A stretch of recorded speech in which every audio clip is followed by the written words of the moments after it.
Thank you so much. Thank you.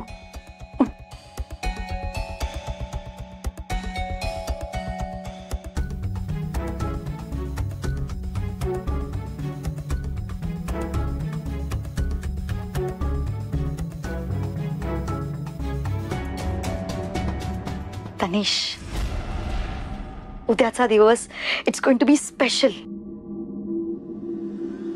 And it's because of you Sujit. Thank you so much. Thank you thank you thank you so much. I love you.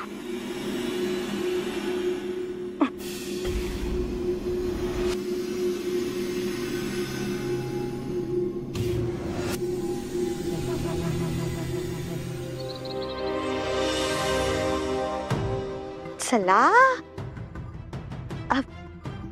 काका, good morning.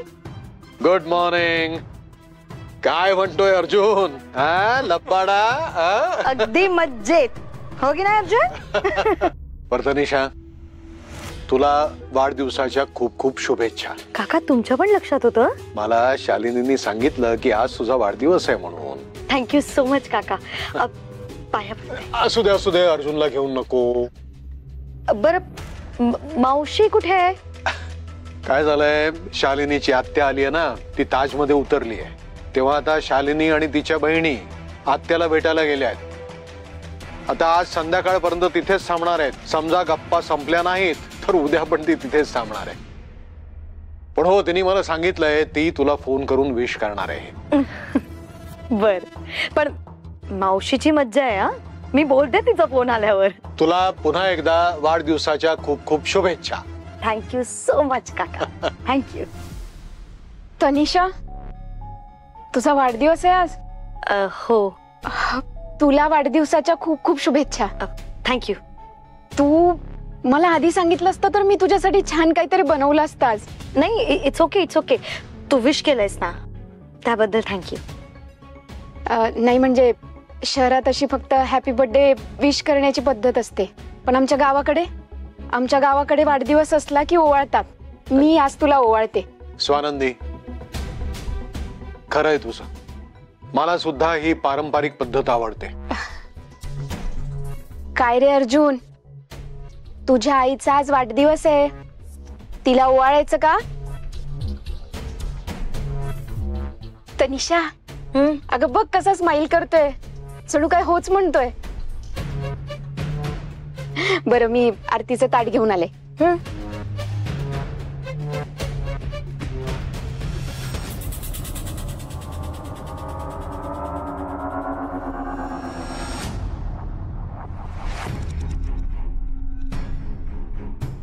बस ना.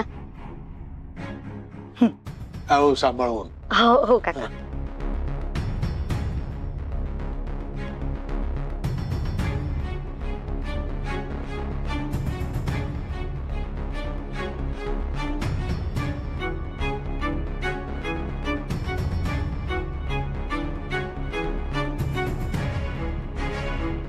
तनिषा, वाढदिवसाच्या पुन्हा खूप खूप शुभेच्छा. Thank you. देवी आई तुझ्या सगळ्या इच्छा पूर्ण करो. अरे, काय झालं तुला रडायला? हा, हे बघ, हे बघ, काय काय काय काय झालं, काय झालं? प्लीज प्लीज, हे बघ, रडू नको. शांत हो, शांत हो. अर्जुन का रडतोय? काय झालंय? तनिषा, जरा बघ ना. काय नाही माहित काका काय झालं त्याला अचानक. अर्जुन, काय झालं? हे बघ, मम्मा आहे ना, मम्मा आहे. हे बघ, नाही नाही, रडायचं नाही. तू तू तू शांत हो ना. अर्जुन, अर्जुन. तनिषा, एक मिनिट. हा, अर्जुन, अर्जुन प्लीज शांत हो. अर्जुनच्या कपाळावर फुंकर मारली की तो शांत होतो. मी करते.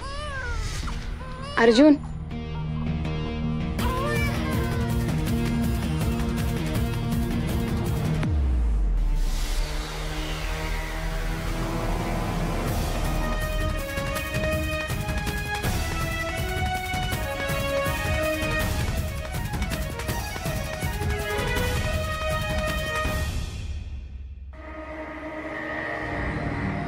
स्वानंदी, हे असं केल्यानं अर्जुन शांत होईल हे तुला कसं काय माहित?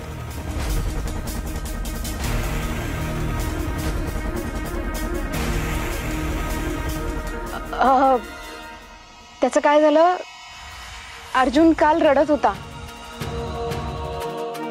मग मी त्याच्या कपाळावर फुंकर मारली आणि तो शांत झाला म्हणून सांगितलं, बाकी काही नाही. असं आहे. बरं. बघ तो शांत झाला. स्वानंदी मॅडम, सुजित साहेबांनी तुम्हाला खोलीत बोलवलंय, फॅक्टरी बद्दल काहीतरी काम आहे. बरं, मी जाते. बरं. मी येते.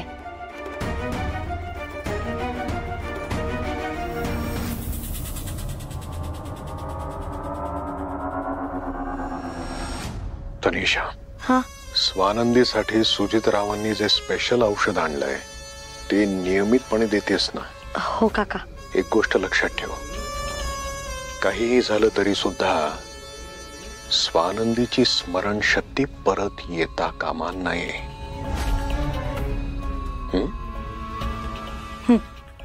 अर्जुन.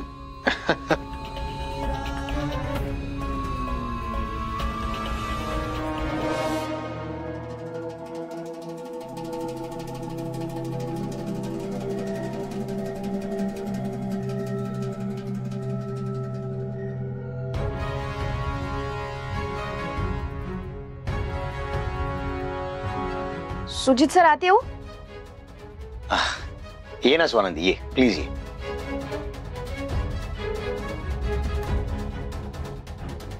सुजित सर, तुम्ही मला बोलवलं, काही काम होतं? स्वानंदी, खरं तर आय एम सॉरी, मी तुला असं माझ्या खोलीत बोलवलं.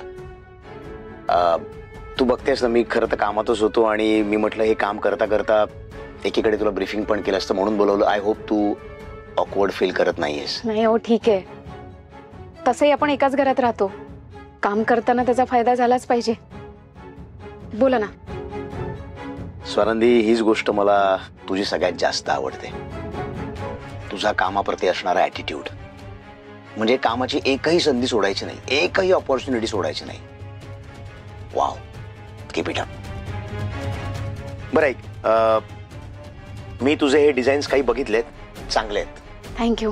पण मी एक ड्रेस बघितला होता मध्यंतरी.